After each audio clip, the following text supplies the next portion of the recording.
What's going on, dudes and dudettes? So as I mentioned in yesterday's video, that USC could be getting another recruit in Sam Greene.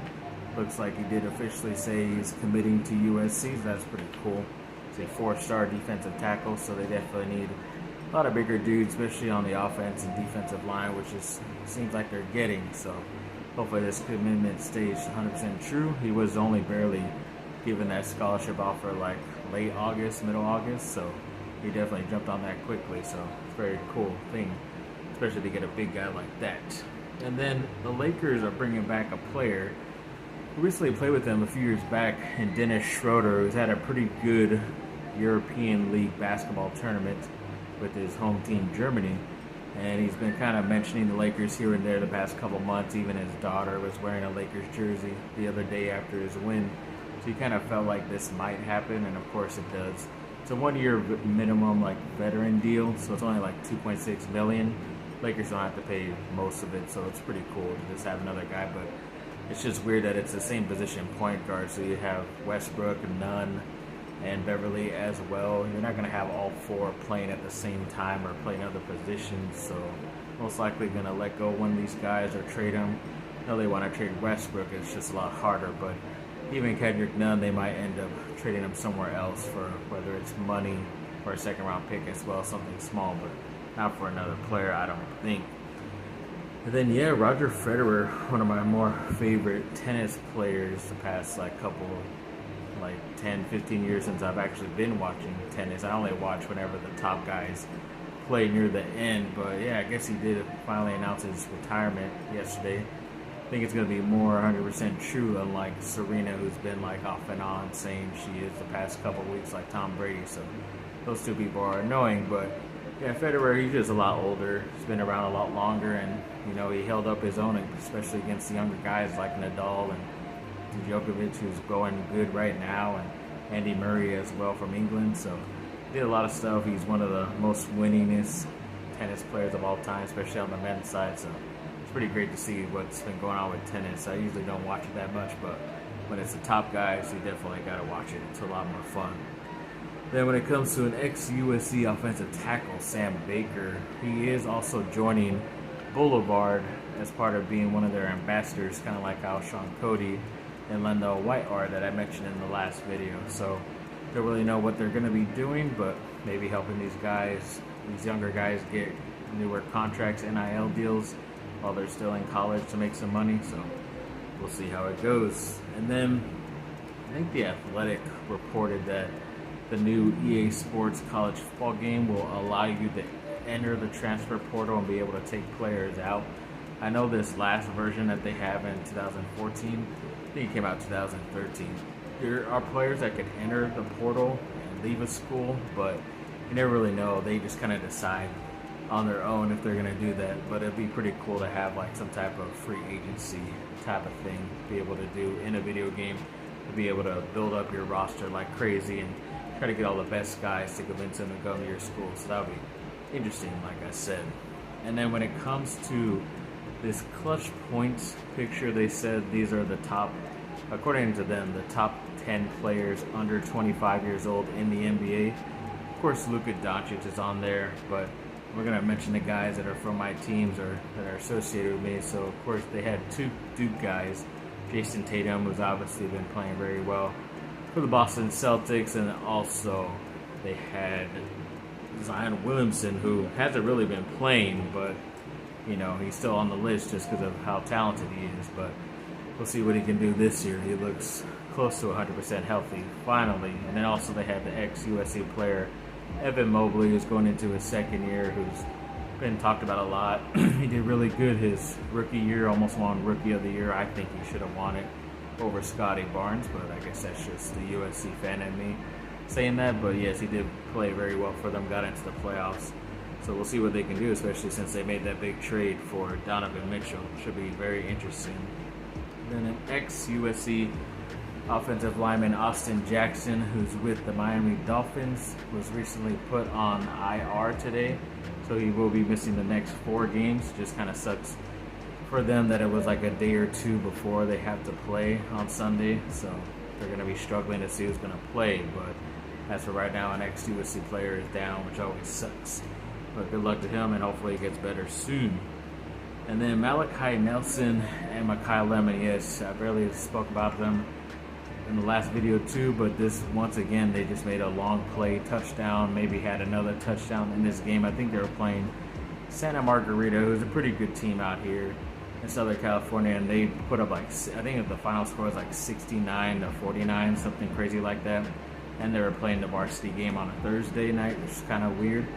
But yeah, overall the highlights are pretty cool, and of course the two pretty soon USC guys coming in 2023 hooking up is always pretty cool to see, so definitely looking forward to that in the future.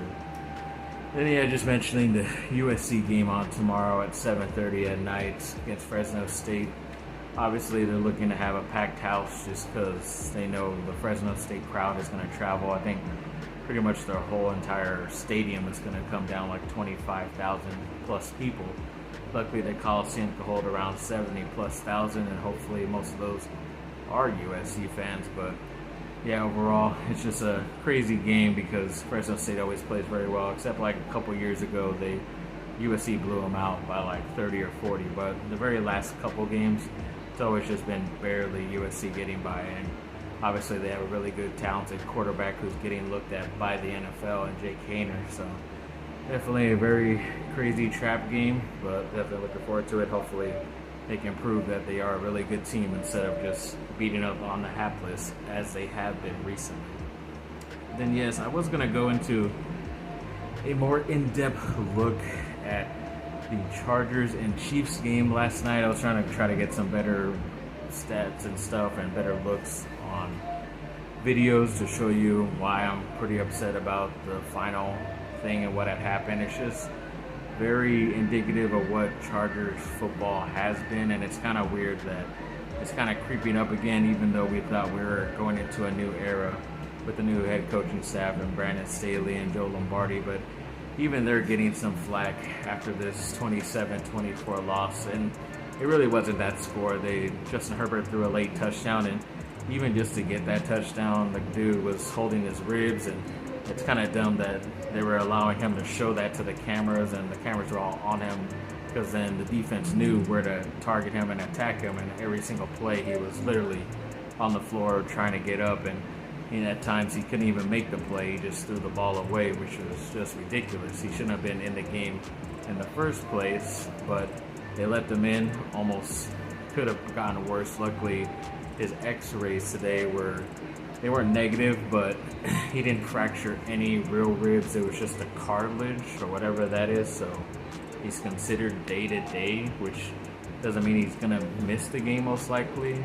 Not this Sunday, but the following Sunday, so luckily they get some more time to rest. But still, it's kind of dumb that you're letting your franchise quarterback, if you think he is that good, do that type of stuff. And even before he was hurting and stuff, he made some questionable plays. Like, he was totally targeting his top receiver, Mike Williams, and he was going to a post down the middle, and he should have just went to the right, because all three defenders actually went to the player he went to, and then that one guy, the tight end, was wide open on the right, and that stopped the drive, and they punted, and they could have kept the drive going, so you could have missed out on 3 or 7 points. You never know. And then, of course, when that tight end, Gerald Everett, has made 2 big plays on the drive, and they're driving down with a couple minutes to go, and he's obviously exhausted and tired, so he's tapping his helmet, which is the universal signal in the NFL that he needs a breather. And once at least one play out, they say, no, we're going to go real quick, one play. And then why do you stupidly go towards him? Because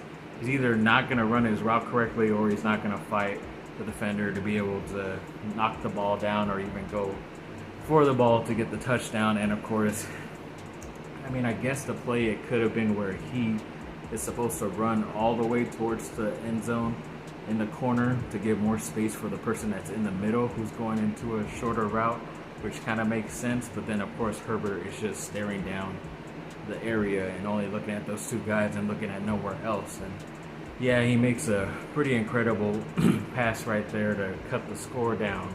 But still, it was just always too little too late. And even on the onside kick, there was an opportunity for them to get the ball because it bounced off the rookie wide receiver and Sky Moore from the Kansas City Chiefs, and they did nothing to do it because nobody was there running after the ball. They were just still kind of waiting, even though you could totally tell that the ball had already went 10 yards. So overall, very disappointing. And of course now you're 1-1 on the season, but also 1-1 in the division. And I don't know, you get some type of easier matchups like Jacksonville and the Giants, I think, coming up soon. And yeah, the rest of the season might be pretty easily and you could build up a nice record, but what if you ended up hurting Justin Herbert and, Chase Daniel, the second stringer, is not good enough to last more than a couple games. He could have came in and helped out you win that game, but they still didn't even give him a chance to do that either. So you're not going to go with the third stringer either. So I don't know what they were really thinking. Of course, Staley's just praising Herbert, even though he knows, and the offensive coordinator know, that they screwed up on a lot of plays and could have called better calls and stuff. But for some reason, I don't know what the heck happened. And everyone's wondering why he wasn't as aggressive, because last year he was going for it on fourth downs here and there.